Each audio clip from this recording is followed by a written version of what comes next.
Um, so I've been saying hello and hearing about how people are, and people have been talking about sleep and other things, and just want to kind of go back over them a little bit. Um, One person was talking about Christmas frenzy and waking regularly, and then waking also at 5 a.m., kind of ready to go. I think, I don't know if those of you who might not normally have that sort of Christmas frenzy thing, and then another of you was talking about struggling with the winter and the dark and the not getting out in the light and struggling with the December dark and cold. I don't know if any of you are usually affected in that way. Um, I find that I'm not usually affected by that kind of stuff, but I find I'm quite affected this year. And I don't know how you guys are getting on in terms of struggle or managing the thoughts about what's going on in the world at the moment. But I think that even if those thoughts are not to the forefront, if we're just doing our little bit and then getting on with stuff, I think that the impact of what's going on globally is not globally, but in in terms of war and all that horrible stuff. I think it's really getting into ourselves a bit more than maybe some other wars and some other issues. So I wouldn't underestimate the effect of that on your current mood and sleep. I don't want to put thoughts in your head, and so I'm not going to say what I'm thinking, but there's certain parts of what's going on now that feel to me different than other wars and famines and all of those things that are always going on. Like, there's since the day we were all born, there has never been a moment on the planet that there isn't some population struggling in some awful way. But there's something different about this, I think, and maybe you don't feel that, but I guess what I'm saying is that, well, of course, for starters, not everything is menopause.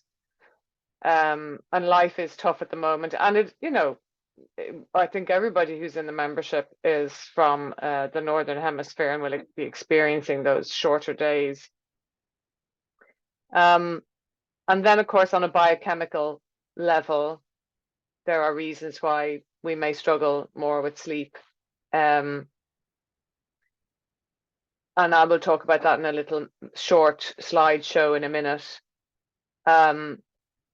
But yeah, don't underestimate the shitstorm, which is a really cheery way of opening this recording. Um, the one of you is talking about something that's so up for me at the moment. This overwhelm of, am I getting enough protein? Am I doing enough exercise? Am I doing the right exercise? Am I doing too much exercise? Am I doing anything right? Is what I'm doing good enough? Because the that's so funny. Your thing at the background just keeps saying fireplace, your little on-screen fireplace, just in case we don't know. Um, the Because our families didn't seem to work this hard on their health, and sometimes I wonder, do we know more than is good for us? Um, is all the information we have about health and longevity creating discombobulation right now? So we're all pushing to live as long as possible, as healthily as possible. And it's pushing our life experience forward. Um, and none of it is certain. So even if we were absolutely, if we'd created some regime that was taking the best of every single study, and we absolutely every day had exactly the optimal level of protein and blah, blah, blah, we still don't know what it's doing for us. For starters, we could have we could have some underlying condition that has nothing to do with how much protein we eat or how much exercise we take or how much rest we take. And we could end up popping our clogs at, any age really, including 105, and anything below that, and maybe something above it. So it's like we don't get the immediate rewards from all this stuff that we're trying to do. So it's a huge leap of faith to bother our arses continuing. And that's what I'm feeling from what you were saying. Yeah. It's like I'm doing this in the dark. I don't know. And yet we do know some stuff, but nothing is definitive. And those of you with health issues will know that nothing is definite. Um, it's a classic thing of, do the best you can. But yeah, where's the balance? As you said, your family didn't, and my family didn't do all this stuff. Now, my parents died very young, and all my siblings have outlived my parents now. But they didn't eat unhealthily, they just ate a fairly normal 1960s, 70s, 80s Irish diet, which was meat and two veg, and they only exercised once a week, which may have been their downfall. But also, my mother got lung cancer and a brain tumor. She didn't smoke. There's nothing really obvious that made that happen. It wasn't in the family. So there's the luck of the draw. What you might find useful regarding that whole thing of God, am I getting enough this? God, am I getting enough that? Is to kind of zoom out a little bit and kind of look at your consumption over the course of 3 months rather than the course of a day. And in terms of minding our health, it's what we do consistently. So it isn't the day where you decide, I'm too overwhelmed, I'm going to sit on the sofa and eat a bag of potato chips. That's not going to kill you. It's if you do that every day is what's going to kill you. And likewise, having a day where you eat the exact optimal level of protein and blah it's not one day or one meal that's going to prevent your longevity and well-being. So you probably, anyone who generally kind of is conscious about their health is probably doing okay most of the time.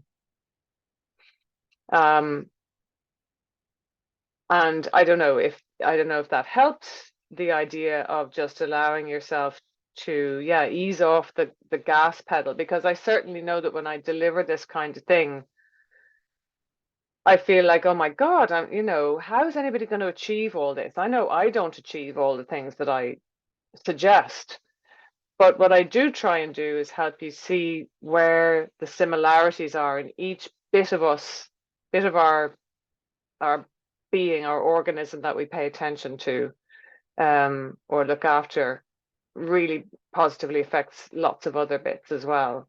So I guess, without wanting to be too pop wellness culture, you probably are enough, or you are doing enough. And that meditation that some of you will definitely have come across me offering this meditation, the what are my expectations of myself with regard to diet? What are my expectations of myself with regard to exercise, etc., etc.? And then asking yourself the question, are those expectations achievable right now in my current circumstance? Because if they're not, then you're going to add to your stress, and that's not going to help. It's going to counter some of what you're doing positively. Are they sustainable? Can I keep this up? Like I'm talking in the Yoga for Bone Health course, and I'm saying, yes, we do need to use significant weights to build bone and to reverse osteoporosis. But truthfully, as much as that is the only researched way we can build bone, truthfully, how many women are going to do that for the rest of their lives in a way that is the research levels, which are really heavy now, and then when you get used to that, you've got to go heavier again, and then you got to go heavier again and again and again until I'm 90?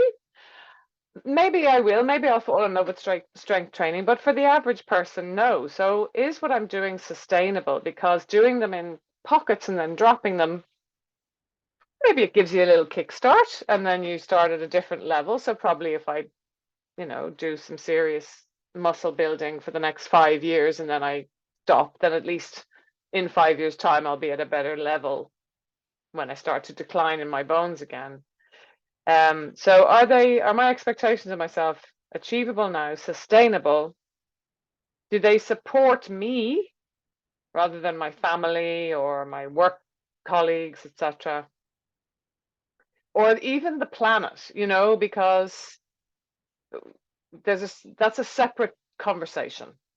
Absolutely, we have still global responsibility, but it is a separate conversation.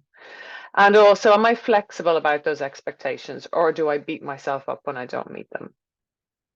And if you can say yes to all those four, sustainable, achievable, flexible, and supportive to me, then you're on the right track. If any of those is a big fat no, then maybe a little tweak. But yeah, I feel that very similarly to you. I'm feeling it a lot at the moment with my osteoporosis and my hearing loss. And yeah, it swings and roundabouts, isn't it? Sometimes we feel real fab about stuff, and sometimes it's all a bit shite.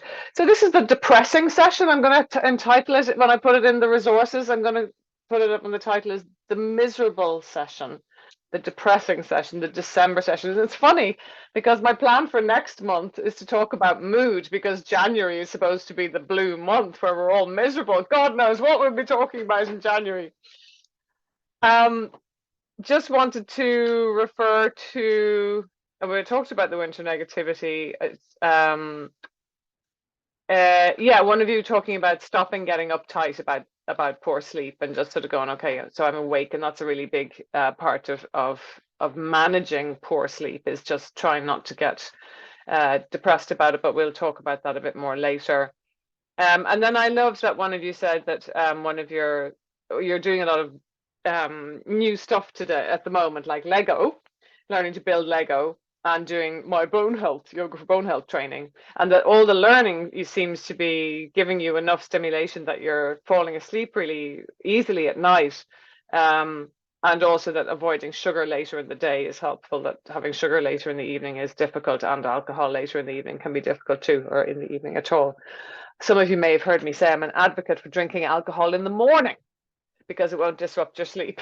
Or lunchtime maybe, but not at dinner. Oh, no, no, no.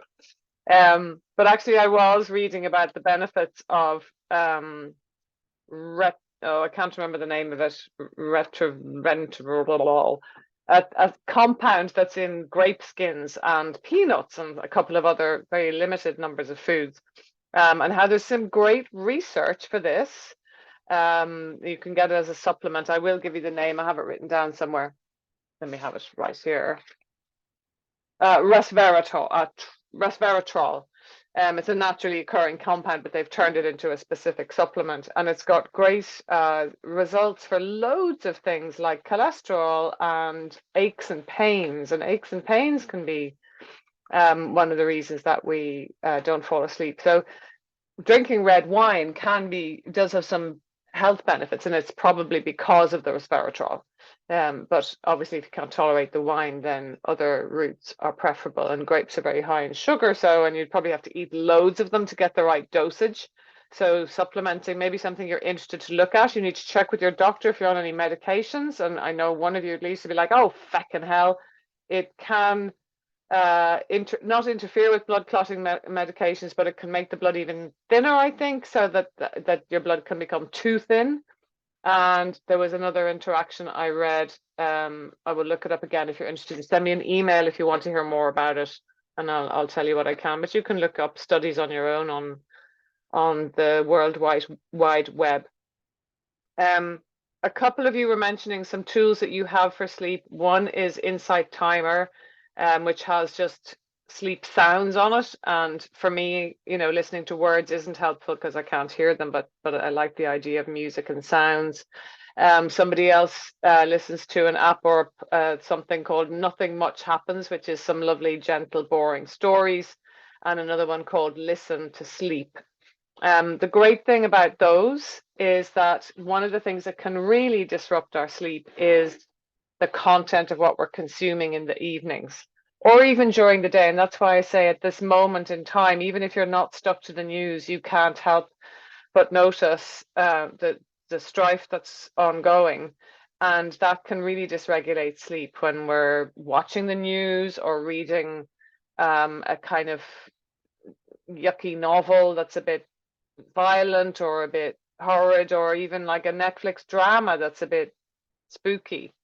Can really disrupt sleep. I don't know about you, but I would say that I've spoken to quite a lot of women who have much more sort of, yeah, I guess spooky, not quite nightmares, but kind of very just disruptive sort of dreams during menopause or during perimenopause.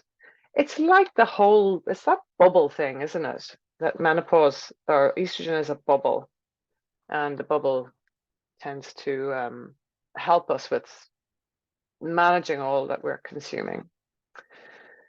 So, in terms of now and later, I'm going to stop this recording when I've done a little slideshow and asked if you have any questions, and then I'll restart. And so there'll be a recording that's separate, which is a session for sleep, and then this will be separate, which will be a sort of talk about sleep. So unless you have any questions now, I'm going to share my screen. Yeah, oh God, that's a great idea. Kira said we need to have upside down days, drinking and scary movies in the morning. That's a really great idea. So we could have like a Halloween type morning booze club. I like it. And then just like do yoga in the evening and drink, you know, Valerian tea. Great idea. I'm with you. Except your mornings are my night, so that's not going to work. Well, that's not going to work. Well, the good thing is that I can't tolerate alcohol at any time of day except maybe like a glass. I had a couple of glasses of something. I can't remember what. My sister had retired and we were having an early Christmas because half my family's going away. And we talked about alcohol in the chat before I recorded, and that really is a big disruptor. But sometimes it's a really delightful connection, just like food is a delightful connection. There's times when there's just something about the ceremony of alcohol, and human communities have taken alcohol or mushroomy things, for millennia. And it is part, sorry, I'm getting tangled up in my glasses chain. How fabulously old of me having a glasses chain. So it is part of human culture. So if you are thinking of having it, just make it a conscious decision. I can tolerate this night of poor sleep or whatever. Yeah.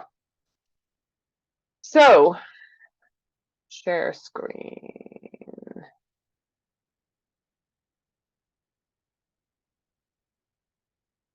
I'm having such hot flushes this evening. So can you see all that? Great. Okay. You're just seeing the purple screen. You're not seeing. I have a couple of notes here, this so I don't forget things. Don't want you to see that. So, none of us are in doubt that it is an elusive friend, but it really is a very good friend, and that's why I guess it's so important to work on it. So you'll see there I've got lots of images about what it supports. So poor sleep is definitely associated with, things like insulin resistance and elevated cortisol levels and high blood pressure and stuff, which obviously are risk factors for heart health.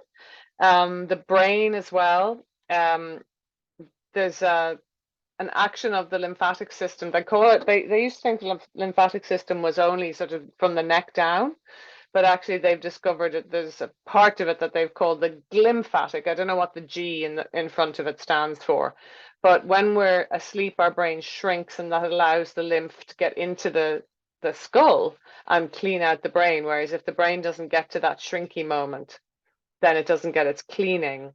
It's also during sleep that plasticity, that we've all heard of the plasticity of our neurons, that we can reorganize what we think, we can create new habits, we can learn new things, and that's plasticity. And that reorganizing happens while we're asleep. We all know that sleep is really important for processing things, emotional things, or processing our day, sorting what's important from what's unimportant, and remembering what's important. So it's also really important for memory. So of course, you know, perimenopause memory issues may not be as much to do with brain changes as with lack of sleep or a mixture. Um, it helps us with things like decision making and all sorts of things, like even creativity. So, you know, those parts of the brain kind of tend to be more activated when we're asleep. The same with our emotional regulation centers. They're more energized during sleep. So it's like they're getting I don't know, getting sorted out or whatever. Particularly the amygdala, which is the area where fear response happens, which may then be a reason why women are. We talked about being afraid driving. And before I started recording, we were talking about feeling a bit weird doing night driving, but also some women find they're kind of frightened driving, even not at night during perimenopause. And you've got that woman with the red nose there because she's got a cold, obviously. So it's when we're asleep that we're making the cells that fight, well, certain proteins that fight infection and inflammation, and antibodies and immune cells, you know. I didn't talk about all those. Did I talk about all those lovely emojis? I did. So fear, feeling blue, feeling confused, and feeling discombobulated. Yeah. And then it's also associated with um, increased likelihood of insulin insensitivity or insulin resistance and diabetes. That's a blood glucose monitor thing there where you see the finger getting pricked. Yeah, so that can be problematic when you've had very short sleep, chronic sleep deprivation. Also, it can because of that potentially contribute to weight changes, particularly weight gain. What they think is that it's because the appetite and satiety hormones get negatively affected by a lack of sleep. So, I mean, a lot of people talk about feeling hungry all the time if they're not sleeping properly, which is also that they need energy to get through a day. Now, what a lot of people don't know is that bones and muscles repair and grow during sleep. So you're doing all your bone density work, but while you're asleep is when certain hormones are produced that bone remodeling and muscular repair can occur. What's interesting, the research I was reading this weekend was that less than 5 hours sleep contributes to loss of bone, but more than 8 hours sleep contributes also to loss of bone, which is interesting. Maybe it's just because then there's less time being active. I don't know. And basically, they believe that it supports every single cell and the repair of every single cell in the body. So it's incredibly important. Now, where's that gone? Give me a sec. So what gets in the way? Most people in perimenopause find that it is low progesterone, or that sleep is one of the first things to go, or to get affected, and progesterone is the first hormone that starts to drop usually in perimenopause. So it may be, and the anxiety is also a cause, or can be caused by low progesterone. So it may be that low progesterone is why sleep suffers in the beginning of perimenopause. Serotonin is one of the feel-good hormones or neurotransmitter, and that's essential for sleep. And you'll see later with the nutrition section that there's lots of things we can do to at least support the building blocks of serotonin. Low melatonin just seems to happen in perimenopause. It starts to drop. Those who've done my teacher training, there's a little graph which includes a little unscientific measurement of melatonin dropping. You can get melatonin supplements. I have talked to people about using them, and I kind of get the feeling that about 50% of the people that I talk to find it helpful, and about 50% of people don't. You can't buy it directly in Ireland over the counter, but you can easily get it flown in if you can afford it. You don't have to pay for the aeroplane. You might want to, though, if you like. Dysregulated cortisol we talked about in other sessions, and that's that cortisol in the morning seems not to rise in some perimenopausal and postmenopausal women. We're supposed to have higher levels of cortisol in the morning. So that can be one reason that we don't wake up with the cortisol to give us that boost in the day. And so we're getting tireder and tireder and tireder, so that by the time evening comes, we're completely exhausted, and then cortisol rises then because we're running on empty. So that's why the idea of a nap during the day can help, or a rest during the day, because you can rest the system so you don't have to run on empty for the evening and then be going to bed with cortisol. When you have high cortisol, melatonin simply isn't produced. A lot of people experience aches and pains during perimenopause, postmenopause, and that of course will keep you awake. Bladder weakness if you're getting up and down to the loo all night, and then anxiety, which is, you know, one of the stress responses, which, as you can imagine, will easily keep us awake. And that's the kind of stuff that I was talking about, that you know, the burden of the worries that we have is certainly going to impact it. So I put three big X's there at the bottom of what we should not do. But as you were talking about, I always caveat the bit about the phone. Well, the phone is about devices in general, to keep as few devices in your sleeping quarters as possible. But as many of you have been saying, apps on phones really help. And if you're, you know, if you're going to take away a sleep support, you better have another one ready, because if it's working for you, I think it's well worth maintaining. So one of you was talking about not getting out for your dog walk until the dark hours because of your workload. I think it is worth standing out on the back step of your house in the morning while you drink your tea. Just get some daylight, and outside is much better than inside, for your mood, but also because it hits your retina in a particular way that helps your body notice what time of day it is. So it helps with the circadian rhythm. There's incredible the relationship between light and the retina and the circadian rhythm, and the way it hits it, and the light waves are different in the morning and the evening. So I think the main reason I do get out in the mornings is because I have a dog, and he necessitates, or he requires 3 walks a day, and so I don't have a choice. And I know that because of my work, I could easily, and I am self-employed as well, so I can manage my own time. That might be different for some people, but because I'm self-employed, I could just sit down at the computer the minute I get up and not move till 2 o'clock and be like, oh bloody hell, I've, you know, haven't moved. So having a pet can be helpful in terms of getting you out, but if you can't get out for a walk, yeah, try and get some sunlight exposure. On the other side of the image there is sunset.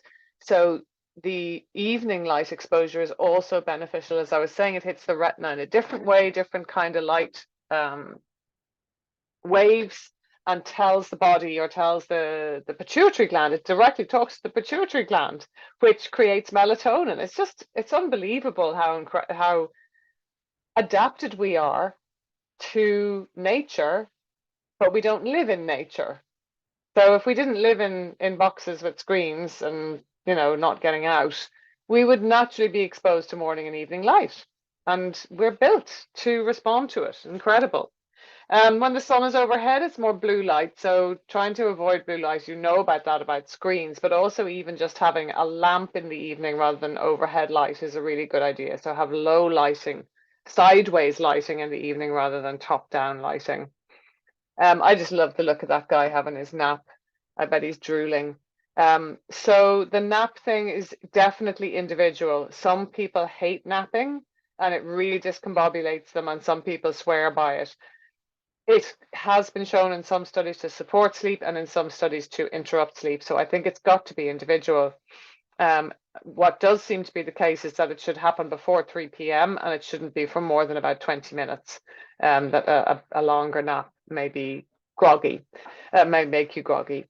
That clock is there referring to the consistent sleep and wake times. So one of you was saying you're waking up at 5 a.m., which isn't the biggest disaster if you're sleeping well from when you've turned off the light at 11 a.m.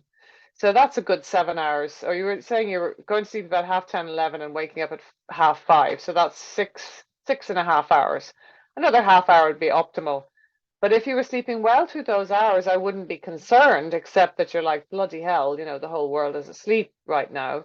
Um, but catastrophizing it isn't going to help. But if the sleep in between is not good, then yeah, you're obviously, it's better to be resting in bed than to be up and about. And you do get into habits where our bodies get into sleep wake habits.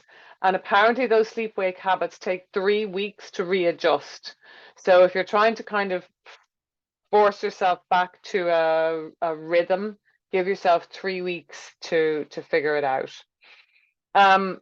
The 2020 thing there on the list is referring to some research into taking a whole hour before lights off, 20 minutes doing jobs you need to do, 20 minutes doing something like a nice Epsom salts bath or a foot bath, 20 minutes or some yoga like we're going to do this evening, and then 20 minutes in bed reading or listening to your podcast. But again, mind the content of what you're reading.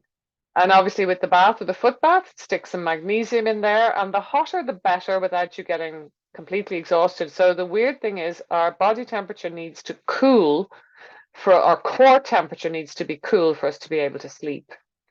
And if we have a hot bath, it pulls the heat away from our core and our core temperature drops, which is weird. And when we do something like swim in cold water, our core temperature actually rises, which is a good place to be for when you need to be active. Also, something like, jogging on the spot for 5 minutes will get your morning core temperature up. So getting your core temperature up in the morning and down at night is potentially very valuable, but really sleep only happens if your core temperature is good and low, which is why perimenopause can be a bit of a problem because of the heat fluctuations. But that's a very good reason why we need to have a cool sleeping environment. Now, if you do have a partner, that can be tricky because they may want something different. And I have talked to many women whose partners don't want to have separate beds, don't even want to have separate duvets, but it can be worth the conversation. So it's not the most obvious thing to think of foods as something that supports sleep, but you'll find that most of these have a high level of something called tryptophan, which is the precursor for serotonin, which is the precursor for melatonin. Those two fabulous hormones are neurotransmitter and hormones. So bananas are high in tryptophan, but they also have magnesium and potassium. And I know you've probably heard, oh, bananas, old wives' tale, but actually they definitely do have melatonin in them, I think, as well. So they are actually very helpful. And there was a recipe I saw for like a banana milk smoothie with banana and milk, and I think maybe some turmeric and honey in it or something like that, because milk, as you see there, is also very high in tryptophan. So again, the idea of a glass of warm milk is also not an old wives' tale that is no longer relevant. Cherries are a big one, and that you can get cherry juice, and particularly the tart juices in health food stores, and 480 mils. I think it's about a big glass of cherry juice is very useful. And what's great about that is there is actually research for that for people over the age of 50, because a lot of the research into stuff is for people who, maybe not sleeping for different reasons than you and I might struggle. Fatty fish like salmon, etc., mackerel, has quite a lot of melatonin in. The anti-inflammatory, there's turmeric there on the top. Is it the top left? Turmeric root, or you can have turmeric powder, make it your golden milk there in the middle under the cherries. That, but they're your bananas and some honey and some black pepper and some milk. Starting to sound horrible, isn't it? But that will help reduce inflammation, which can be an impact on our bodies because of a lack of sleep. So even if we're not sleeping, then looking after oxidative stress that can occur with a lack of sleep. Now, here's great news if you like kiwis. There was a really robust study that showed eating 2 kiwis in the evening had a significant effect on falling and staying asleep. Probably because of serotonin encouraging compounds, but also vitamin D and the antioxidants that are in a high amount in kiwis are good for reducing inflammation, which can support sleep as well as help deal with the effects of sleep. There's a picture of a roast turkey breast there. That's also turkey in particular is high in tryptophan, but also protein in general. Yes, get the exact right amount of protein. Protein in general has been seen to support good sleep, but also complex, not refined, complex carbs. Like at the bottom there, you've got some whole grain bread, some rice, and some potatoes with the skins on. There's a lot of research saying that carbs really help. Whole grains also, because they're very high in sleep supportive compounds like magnesium. Did I say just whole grains there? Yeah, and also green leafy veg. Almonds on their own, very high again in tryptophan and magnesium, potassium, and something else. And they also have some very significant sort of dose-specific research around them for supporting sleep. And I'm really rubbish because I can't remember what the dose is. But I think it was something like a glass of almond milk, for instance, has quite a lot of the substance that we're looking for. I don't use almond milk. I use oat milk just because I like the taste. But I'm after doing that research, I hadn't come across that about almonds before. But very good for your stress, as for helping you to manage the effects of stress as well. So you feel free to take a photograph of that before we move on. This is a very short presentation, so we're nearly there. There are lots and lots and lots and lots and lots and lots and lots of supplements that people talk about, but the most convincing research so far is valerian, melatonin, magnesium glycinate, glycine, which I only came across while just putting this talk together, and progesterone cream. You'll see there, maybe take a little photograph of that, because remember, I'm not qualified to give you advice on supplements if I'm not working with you one-to-one. And then even if I am working with you one-to-one, I'm only qualified to give you certain advice on certain supplements and not others, because they have a lot of potential for interactions with other medications. So I'm just popping that up there because I know that there is a lot of research around these, but it also has some of the potential side effects, but it doesn't have the potential drug interactions. My stance from those is that there isn't, my recollection is that there isn't much in terms of drug interactions with those, but it's certainly important for you to check out. Valerian does seem to be very very supportive, and magnesium for some, I find, again, not probably better than 50-50 in terms of benefit. Sorry for the boring slide with no images. So we'll be doing a little CBT play during our session. Don't look at the clock in the middle of the night. That's a big one, apparently. And it's a bit like what you were saying, Kira, about not catastrophizing, about being awake, just not reading too much into it, and just trying to just keep things on an even keel, and to not add to your body's and your nervous system stress. If you need light to get up and do what you need to do, like you're needing to change your sheets because you've had a night sweat or you've had to go to the toilet, keep the light low and preferably orangey. If you are getting up regularly in the night, it's really worth training your bladder. I think that's a big habit that people get into, that they have to get up and wee in the night. You don't necessarily need to. Your kidneys are continuing to work all night long, so you will be creating urine. So it's not that you're making it up, but we definitely get into a habit. I have had people suggest telling people not to drink any water or herbal tea after 6 p.m. I would never recommend that because most people aren't hydrating enough. But yeah, just being mindful to try and push it out again and again and again. How long can I manage without going to the toilet? Yeah. For people with night sweats, having change your pajamas right beside you, having a number of towels on the bed so you don't have to get out and change the sheets, you don't have to go out and look for the pajamas, you just try and do it on autopilot like you're half asleep. Kind of spend your time trying to be, what's the word? Like you're sleepwalking, sleepwalk your way through it. Nap during the day, as I said, can, apart from for some people helping to mitigate against the damaging effects of a lack of sleep, a nap, sorry, did I say, I've lost my train of thought, as well as a nap during the day potentially helping you to fall asleep because you're not running on empty. A nap during the day can help to mitigate against the negative effects of sleep if you get the chance. And then I've written in antioxidants there again, just in general, just looking after diet in general to help reduce that kind of oxidation that can happen from a lack of sleep. Can you guess what the next slide is going to be? The last slide of what might help us with sleep. Drum roll, please. Oh yeah. So these have appeared in every single slideshow I think I've ever done.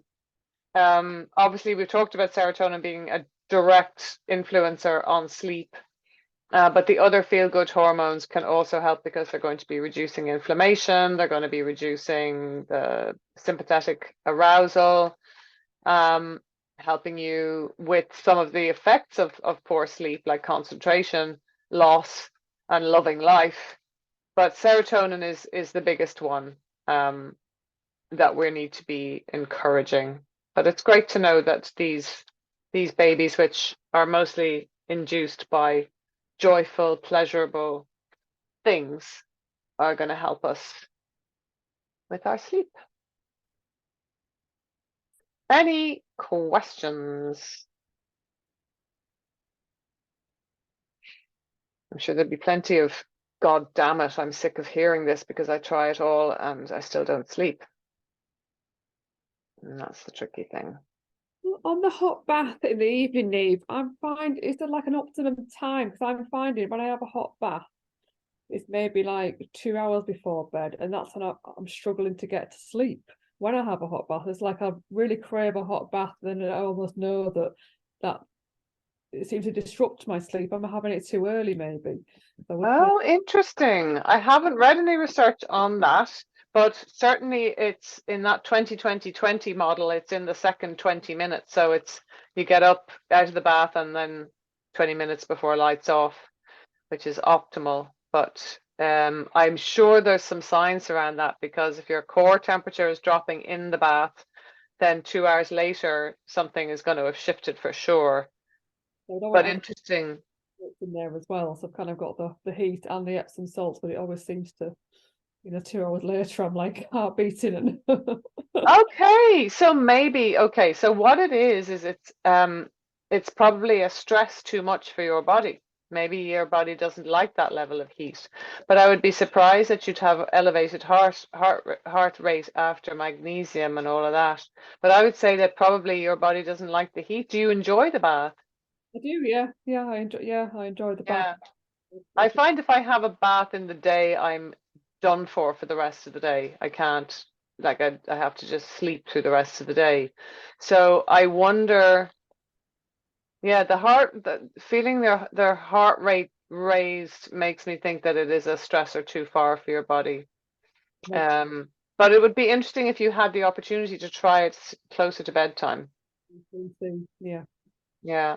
But it's, it's all optimal, isn't it? Because you're like, well, I've got kids to put to bed maybe, or, things to get done. You just don't know. And none of these things works for everybody, because it might not be magnesium for you. It might not be body temperature for you. It might not be blah, blah, blah for you. So you got to kind of give them a try in an ideal world. Anybody else? Yes.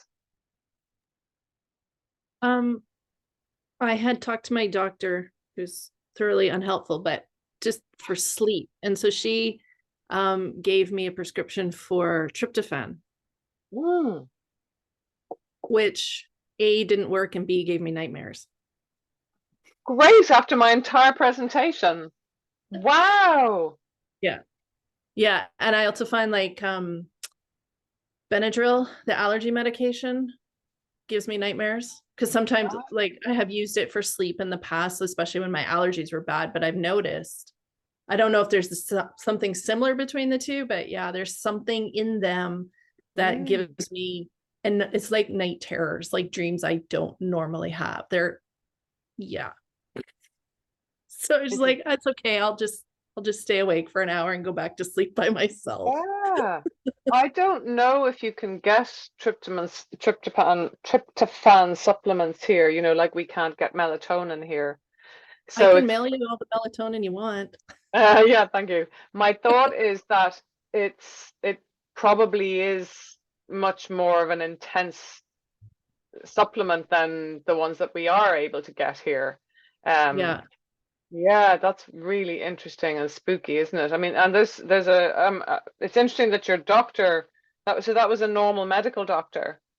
Yeah, my GP. And it was funny because when I took it to the pharmacist, she's like, oh, this is kind of old school, but okay. Like there's nothing wrong with it, right? But I think there's more different things that they do. And I mean, it's really, really inexpensive. So it doesn't bother me that it didn't work. And she said, start with one and then you can work your way up to, I think, the maximum of 3 or 4. So the first night I tried one and it was like nothing happened. I tried 2 and I didn't sleep any better, but it was just like, no. Wow. Yeah. And melatonin is very cheap as well, I seem to recall. It's interesting, isn't it? Yeah. I'm sort of sketchy about taking something to help with sleep because of what it does to my dreams. It's like, you know what, I'm doing okay. I take my magnesium and yeah, I would be a bit sketchy about that too. It sounds like it's psychoactive in some weird way. Maybe it's a ginger thing. I don't know, because we react differently to medications. Yeah, no, I mean, I'm totally like excited to go and research that now. Yeah, interesting. I'm wondering if foods are a better way. This is the trouble with supplements. It can be intense. I think we think if we can buy it over the counter that it's all benign, but it's not necessarily benign. So my other question about having food before bedtime, like, is there an optimal time? Like, I know you don't want like a big dinner right before you go to bed, but is it like an hour before or? So again, it's individual, but for some people, they can't sleep if they've eaten later than 7:30 or 7. And for some people, they need a snack before bed. I would say it's not great to eat a big meal 2 hours before bed or an hour before bed. So I would say trying to finish eating by 7:30 would probably be optimal if your bedtime is like 10, 9:30. And eating a substantial meal is good for sleep. So including protein and including slow release, low GI carbohydrates, so your brown rice, your potatoes with skin, etc. So there's lots of research saying carbohydrate in your evening meal supports sleep. But then for some people who it may have dysregulated blood sugars, a snack before bed can really help, because when you get a blood sugar drop, you can get a cortisol spike. And if your blood sugar drops in the middle of the night, your cortisol will spike and that'll wake you up because it needs you to feed it, because it's freaking out that it doesn't have enough blood glucose to carry on. So it's certainly for people who are waking feeling a little bit, then an evening snack like an hour and a half or an hour before bed can help, but it's individual. And if it doesn't help within like a few days, it's probably not going to help you when you get used to the idea, or your body gets used to the idea. But it's certainly worth trying. I've had, in terms of private clients, I've had sort of, I'd say 40% of people find it helps. So it's not, maybe 30 even. So it's not universal, but certainly having a decent amount of food in the evening is good. But as I say, for some people, they need to go to bed on an empty stomach, or they can't sleep if there's too much digestion going on. So there's never a simple answer. Any other questions? Okie dokie. So that is the end of the sleep presentation, which I'm always, you know, it's a really, really tricky one. It's the one I like delivering the least. It's the information about sleep because, or not the information about it, but the fact that it's so important is really difficult to talk about because it's so elusive.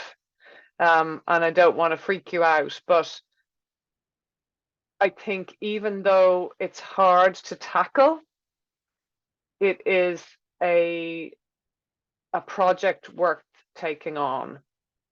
But also, if you're having a patch of poor sleep, please don't assume that it's forever. We go through different patches. And the CBT, which has research around it, CBT, would suggest that you make sure you say to yourself things like, I will fall asleep again, I usually do, or I can manage my day tomorrow, even with this lack of sleep, I'll be okay. That starting to read too much into it just makes you put yourself under more pressure when you're going to sleep, and then that's going to have a negative effect. So it's trying to stay kind of sleepwalky about sleep, as well as that whole thing of like not getting too wakeful when you have to get up in the middle of the night. Just try and keep your reaction to it fairly modulated, because it's so emotive, can be so emotive and so tricky. Do I have any other wisdoms to impart? I think the best, not wisdom, but the best way to finish it is that this recording, or this little session, is that it's unlikely to remain the same. And if it does, as much as we all want to be on as few medications as possible, it is worth going to a doctor to get that support. And it may be that I don't think a doctor here would recommend tryptophan, just because it's just probably not on their radar, not because they're silly. But there are other things that can support sleep and not necessarily addictive. And it's certainly worth trying something as simple as cherry juice, you know. But try and get one that isn't laced with sugar. Just tricky. Might not be the tastiest thing. All righty.